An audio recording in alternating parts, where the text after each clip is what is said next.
Hello. Hi. Welcome to Ifelunow TV. It's Cherie. And Tanya. And just to let you know, today we're going to be talking about Shade. honey. No, just kidding. We're not talking about Psych. shade. And first of all, we want to say that our other co-host will be back in the next video. We have one that, she had some things to take care of, and also someone's in Italy. We'll find out who that is. Yes. But anyway, for now, we're going to be talking about how to live in your truth and the costs and the benefits of living in your truth.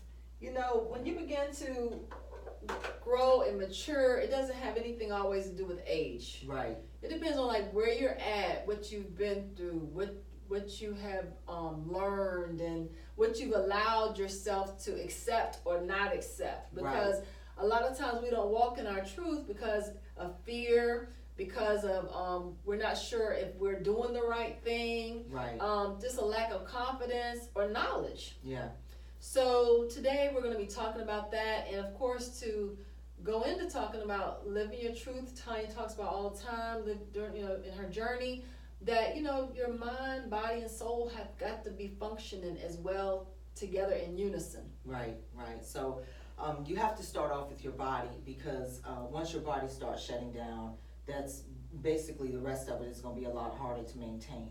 So of course you want to make sure that you are incorporating more fruits and vegetables into your diet, and you want to make sure that you're working on just eating a little healthier, and staying away from some sugars, flours, things like that, because our bodies, the way we process some of the foods that we eat, our body has a hard time processing it, you know, and I love a good steak, you know what I mean, but I can't eat them all the time, because beef takes a longer time to process through your body. So we have to just keep these things in mind as we go about our daily lives, because everything is so fast paced and we want everything right now. Let's get it right now. We have so much, so many fast food places, and so many restaurants to eat, but you have to be mindful of what's on your plate, and what are you feeding that temple that you have in order to walk this life out, because recently I've looked at my body as it's my covering. It's the covering of my spirit. So it helps me get through this life. So just like I take my car to the shop, just like I have to take care of myself. You have to, certain doctor visits you have to take. Exercise is very important, and so and it's something that you can do in the comfort of your own home, but it is something that you need to do a couple of times a week. And a lot of times people say how busy they are. I'm so busy. I'm running around and I'm doing this and I'm doing that. But what happens is that you're running around under stress. And when you're under stress, it blocks your body's ability to be able to heal. And a lot of people don't know that. Yeah, they don't know that, but you can research it. But it blocks your ability for your body to heal. I think, listen, because I say to people, anything anybody tells you, you really need to make sure you do your research. That's right. on it, so running around and working every day and things like that, that's not working out. You have to take that time. You have to love yourself that much that you can take that 20 to 30 minutes and you can take care of your body, exercise, walk. Even if you're looking at weight loss, walking is great for weight loss. Yes. People kind of shy away from it, but you don't have to have the dramatic, over-the-top workout. Yeah, and that's why, I have on this dress today with my workout clothes as well, so you will see my midriff, and, because, think about it, if you're at the office and you can't really always just jump up and get to the gym, there may be a few things, some stretches, walks, like she was saying, that you can do. And Tanya, now, she was a gym owner, so honestly, she knows what she's talking about, so we're not just making things up. You can listen to what she's saying and take it to the bank. But you're right, because you get stiff, know, Right, you can be you sitting do. at a desk all day or driving, and your body just kind of locks up, and you don't even realize it's locking up until, you know, for example, about 3 or 4 months ago, I couldn't walk. Like, I was driving, I did a 10 to 12 day work jaunt. We were doing a launch on some products, and I had to work 10 days or 12 days straight. I don't even remember. And I was driving to another city, and literally my leg, I mean, I have heard of sciatic nerve pain, but I didn't know what it was about. I found out that day, and I couldn't even, like, my back was hurting. I couldn't, like, even, you know, like, say, I couldn't, like, clear my throat without my back being excruciating pain, because I had somebody to hit and run me last year. And I went to the chiropractic for 6 months, but the next year, I mean, some of the effects of that probably was still lingering. So I had no idea what it was like for somebody to actually have real back pain. Now, I don't have that all the time now. It happened at that time, and thank goodness, went to the chiropractic. They got me straight after about 2 hours, and then I had to start doing some exercises and things at home to make sure that I don't get locked up, because I'm the one that she's talking about. I'm the one. I mean, look, I'm the one. I'm the, like, running, constantly doing stuff, and I'm trying. You know, I go to Planet Fitness a little bit, you know, here and there when I can. But sometimes you feel like, oh, I don't have enough time. When I'm going to do that. So what she's saying is, like, so vital to everything else that you want to do or you're thinking about doing. And as you get older, your metabolism starts to slow down. So now you're fighting the battle of really trying to drop down, because you know, we have a tendency to start getting pudgy. You know, in our midsection, and so that's why also, you know, walking is so important if you can't do anything else. Even, you know, I know a few people that, you know, during their day, they'll get up from their desk and they go and they take a walk for about 20 minutes. And it gets you away from the computer, it gets you moving, you know, and a lot of times people don't see the benefits in walking, but it has great benefits. And then another idea, another idea too, that people do is mall walk. And they throw them tennis shoes on and they head to the mall. And, you know, if you have the benefit of, you know, having that morning and get to that mall early, you can mall walk. And I will say this to what you're saying is, it was so beautiful that first day we had the other day of, like, the cooler weather. And I happened to be off that day. And so I said, you know what, I'm going to the park over here and walk. And it's a huge park. I think it's maybe like 3 or 4 miles around. But I will say this, make sure that if you're walking by yourself, that you're very aware of your surroundings. Try to find a group to walk with, because you don't know going through all that long. It wasn't a trail, but it was the parkway. But still, I mean, you just never know. There's a lot of woods around, so be mindful that you stay safe while you're exercising. And that's a good idea too, that you can start a little group of people that can walk together, because like she said, you got a lot of walking trails that the county has, you know, in different counties, they all have created these walking trails for you. But again, like she said, you definitely have to be mindful. And when you're working out, you always need to make sure that you see a physician before you make that decision to work out, and make sure that you are physically in shape. And if you're not, they'll be able to tell you what you can do and what you can't do. So I did want to show you a couple of things today.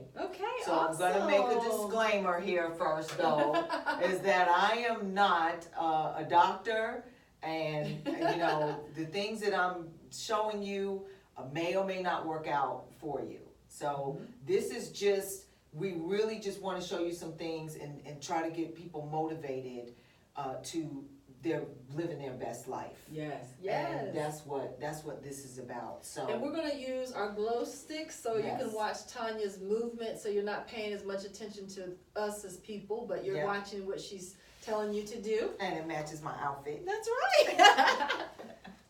So she's gonna cut those lights down, Cherie. All right. Yes. Yay. And we're not directing traffic or bringing in airplanes. All right. Okay, so to get started, first off, anytime, the one big mistake that I see that people are doing in the gym and even at home is that they start off stretching. Mm-hmm. And so to start off stretching cold muscles is a no-no. You need to warm your muscles up, okay, before you stretch.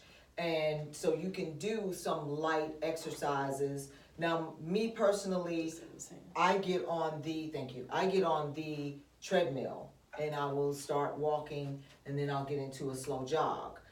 If you don't have that benefit of being at the gym, at your home, you can actually we can start off with some low impact jumping jacks. Okay, so we're gonna do a few just to show you, but the low impact jumping jacks. Now there's two ways of doing this, okay? The first way is what Cherie and I are gonna do, and then I will stop and show you a lower impact way of warming up as well. Okay. So let's get started, Cherie. Let's do, and you can start off with the low impact. You don't have to raise your arms all the way up because you don't wanna get them too far above your heart. You just wanna start off just low impact, warming up your body, or you can do it like this if you can't do the full jumping jack. Okay, this is the low impact version of the jumping jack. And so you bring your arms up and push your feet out, and that's the low impact version. It still works your arms, works your legs, okay? And so the next thing that you can do, now some people have problems with their knees and things like that. If you can do squats, you don't have to go all the way deep. Some people can, some people can't. Mm-hmm. But you can do you some nice light squats, okay? And you can push your arms out in front of you, okay? Or you can raise them above your head. Now some people cannot raise their arms above their head for different reasons, okay? Shoulders, things like that, but it does raise your heart rate up when you're putting your arms above your heart. When you're working your arms above your heart, it's going to raise your heart rate. So that is another thing that will start to warm your body up. That's it. All right, it'll start to warm up your body. So I just wanted to show you a few things there. And so we're going to do just a couple of things with the weights. And first thing that we're going to do, we can put these down since you cut the light on. Mm-hmm. And one of the things that I've done for my body that it works basically all the muscles. Right here we have 3-pound weights. You can use 5, 8, 10, whatever you choose. And it's called squat pull. So let's pick these up. And we spread our legs to do a squat. You put the weights in the middle. Take the squat, bring the weights down, bring them up. I feel stronger already. That's it. I feel great. Now, a lot of times I do these, and you do about 20, 25 at a time.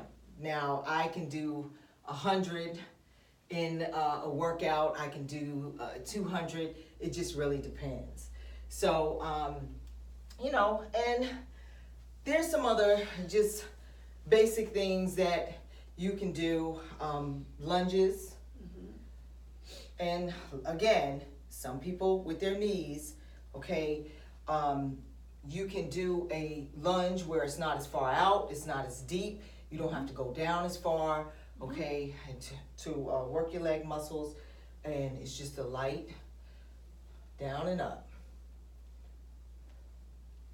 down and up. And with this, you can also push up. You can take those weights right there. You can use weights to push up. It depends on where you are in your workout. Some people are very strong and they can take those weights, and some people are not. But there's another thing that you can do as well when you're at home. There are a boatload of videos on YouTube. And so you can always pull up a video on YouTube. They have beginner videos where they are experts and they can show you exercises. And even if you don't do them, if you just want to kind of take a look at them to give you an idea of some things that you can do on your own. And so this X's out any excuses that you have for not working out. That's right. At home, because one of my favorite ones is the Bruce Lee beginner workout. But it was some simple things. Yeah, because it is the kickboxing. I love the kickboxing. Yeah, and just even you could lay on the bench and just lifting up your whole torso body. there, Right. your legs a little bit, but you know about that. So. Right. So, I mean, it's a lot of them. You can do push-ups. I personally don't do push-ups because of my shoulder. I don't like push-ups. So, but push-ups and planks are great, especially for your core. Show us what a plank is, because a lot of people don't know. Okay, well, with a plank is getting on the ground. Okay, so you have to basically do it as if you're doing a push-up, okay? Mm-hmm. And what I do, because I have an issue with my hands being like that. So I bring my arms down, and you just stay right here. So our knees are not touching the ground? Knees are not touching the ground. Okay. Your core, you have to hold in your abs. Okay. So you hold them in. That's going to help protect your back. Okay. You stay up, and you do it anywhere from whatever you can do it. Some people 10 seconds, 15, 30 seconds. Okay. And that is what a plank is. And so. Awesome. All right. Well, now that I've got all heated and warmed up, now we're gonna talk again. I'm gonna sit down. So thank you, Tanya. I told you guys, if you just reverse that video a few times, I bet you'll be like, oh yeah, I'm feeling something going on. Yeah. So she's gonna show us some more things for the future and maybe even today and stuff. So now we've done some exercise. Things you can do at home, right? At a little teeny bit of what you can do maybe at work, just to stretch out, walk, like she says. And now we're going to talk about, again, we're talking about, what it means to live in your truth. A lot of times, us living in our truth, in our mind, is dependent on what other people think about us. Right. And one time, Jesus posed that question. He said, well, he's talking to his boys, he's talking to the disciples. He said, who do men say that I am? And they were like, oh, you're this, or you're that, or you're this person, or you're that person. He said, no, I'm saying, who do you think I am? In other words, you have to have a personal knowledge to really kind of judge somebody to some degree, And a lot of times we fall up under people's judgments, like people judging you from the past, or judging you from what they heard, or judging you because of your car or what you look like, and even though we want to fit in with society, I think you agree, as we have been walking and maturing in life, you have to get to the point where, like we said, it's not that you don't care about what people think, but you don't care what people think. That's what I think. Right. I mean, and honestly, you know what? When you get to that point, you can't care. You can sleep. Yeah, you can sleep. You can breathe. You can't care, because the reality, the one thing that I've learned is that I walk in this skin. Mm-hmm. So no matter what, the other person is not walking in the skin that I'm walking in. Yes. So I can't care about how you feel about what I'm doing, because a lot of times people don't have all the information either. That's it. So, but and being judgmental is a lot easier than not being judgmental. Mm-hmm. Just like bringing negativity to people is a lot easier than bringing positive energy to people. And whoever you have been around, like, or your peers or your family or whatever. My mom, she's always been like so complimentary of other people, like always complimenting, saying nice things, not so she could get something, right? Or she would have a friend, because she'll be the first one to tell you, look, you might have 2 friends in your life, and that's it. But her person, she has love, so she wants to give compliments and say nice things. And like you said, for some people it's easier to maybe their background was like negative, like harshness. But I think as a whole, as society, I think that it's something that we do. And I've noticed it in certain events and things that I've been to, that everybody can be very negative. But it also lets me know that people are not aware of their thoughts and the things that they're saying out of their mouth. That's sad. Yeah, it is, because we are a nation founded upon biblical scripture, and so it's I can't I guess it's sad that we talk about it and we quote it and we say it, but we don't act it out ourselves, because according to the Bible, you shouldn't, what you speak out of your mouth, it can manifest. Right. And so whether it's positive or negative, either way.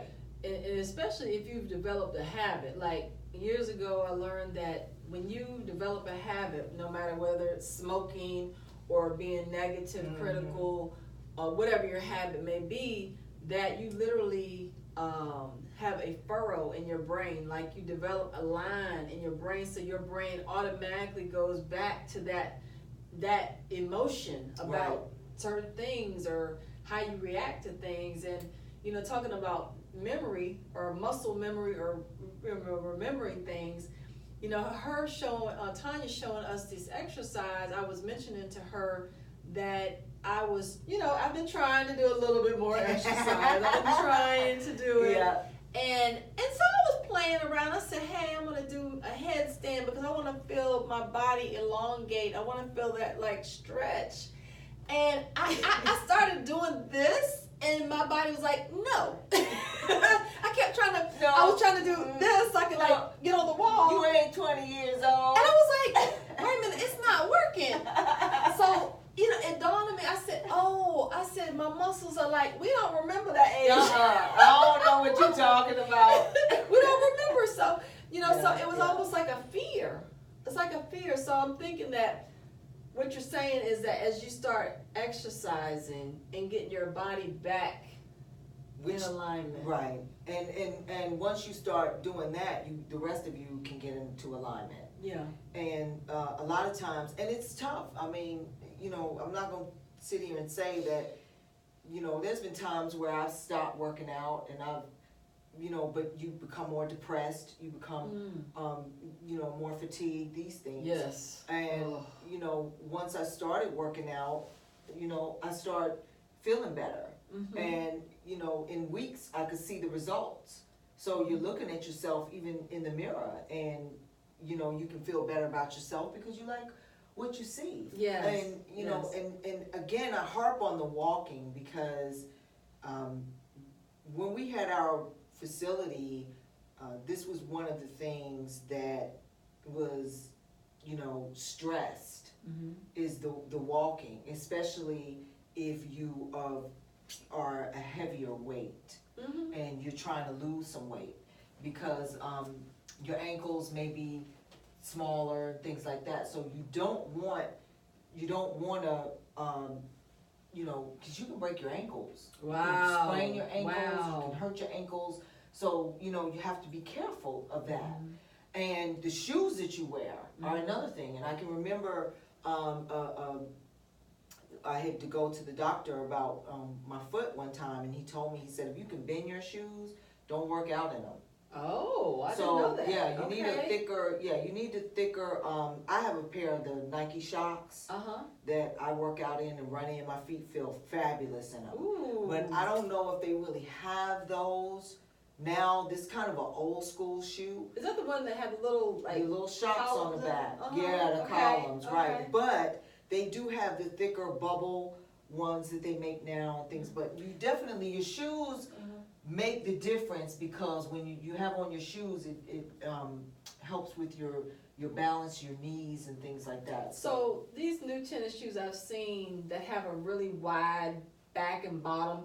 Now, are those fashion tennis shoes? Or are it just they... depends. I'd have to look at them, but I mean, some stuff they're making is for fashion. Yeah. But to work out in, you are better with a thicker shoe. Because I heard of that one tennis shoe that everybody, it was all the rave, but then it started tearing people's like muscles back here. The one that had a rocker, it would rock. Like as you walked, it was like the shape of a rocker. I'd never heard of that. And so there was this Achilles tendon back here. Your Achilles. And it was tearing. It was tearing it. Yeah. Because the shoe would rock. It never gave you a chance to be stable, and it was stretching that muscle too much, and it started tearing people's muscle. I think. Now don't quote me on that, but that's what I was hearing in the news.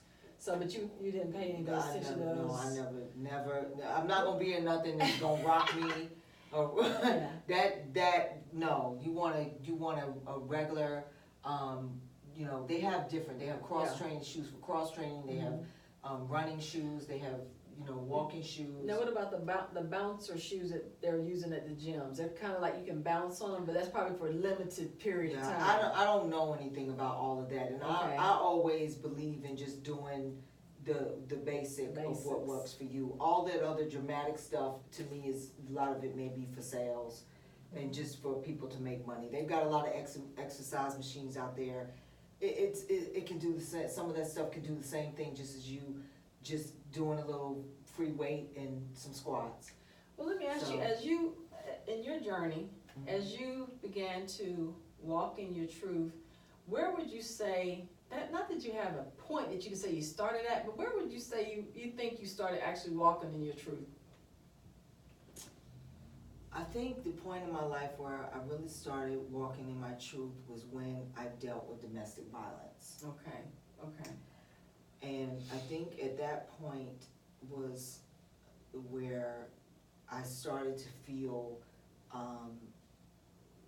that there was something greater calling me.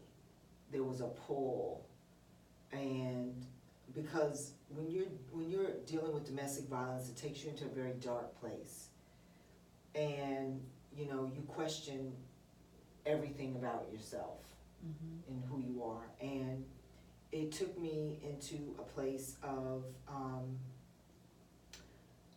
really at the point of being on my knees, to the point of contemplating suicide, and I started writing poetry. And I started writing it out of pain. And once I started writing poetry, I had been off and on. I wasn't raised in the church, but I was, as a kid, I would go to church with people and things. And I was raised Catholic, but listen, if you're Catholic, then, my hat's off to you. Yes. But I fell asleep in the Catholic church. Okay. So they speak in Italian. I heard they speak Italian in some Catholic churches. They do. They have you drinking out of the same cup. That was a little questionable. But, for me, I'm just, listen, what they do as far as their tradition is their tradition. But, I've done my research on the Catholic Church as well. So, but, just I felt the pull then, but I didn't understand it. I never understood it. So, and I just kept on and kept on and kept on, and things would happen in my life, and I just strap it on my back and I just keep walking. And something else would happen. I strap it on my back on top of that and keep walking. And so after a while, you got so much of this heavy baggage behind you that you can barely get up this hill that you got to climb. And so when I contemplated suicide, I thought about my children and who's going to take care of my kids, I thought beyond that, because my kids is what saved me. Wow. And you know what? I just heard on a video on YouTube, Jayla was saying her children saved her. Having those children in her life saved her. My children saved me. And they saved me in the sense that I knew that I had to come out of it. I had to make certain decisions. I had to, and I've never been one to take the easy road. A lot of people stay in relationships and things because it's easy, or they'll, stay in situations because it's just easier that way, and they don't have to deal with the reality of, you know, having to really make it. And I made the decision that wasn't going to be me. Mm-hmm. And so I took that harder road. Mm-hmm. And I pulled out of the relationship, and I was able to, you know, start to get on my feet. But financially, I was burdened because I had kids and I was by myself. And so I was burdened, and, you know, but I was determined. And then at that point, I started to feel more of the pull and the tug of my spiritual side. And that's when I started to know that, okay, I gotta do things differently. I have to think different. I have to operate different. I have to move differently, you know. And two, you know, old habits try to seep back in, but you kind of get tired of the old habits. And, you know, with people, as far as women, we have a tendency to give ourselves and our energy to people, and mostly men, that, you know, we lose that energy and we never get it back because they're not a balance for us. So we're so busy trying to deaden the pain and, you know, make ourselves feel better that we end up depleting ourselves. Well, you know, I totally agree with that because, you know, as I was, you know, before I knew I was on a journey, I started seeing that what I had as I was growing up, what I was learning or seeing my parents do, and they were positive role models, I thought I could just walk out into life and the same thing was going to happen for me. Right. You know, I thought that, you know, that it would be easy. You know, so, you know, you go through little boyfriends, girlfriend thing, you know, all that kind of stuff. But when it started getting really hard, that's when, you know, like you say, it's birthed out of pain. Because when you start hitting those like roadblocks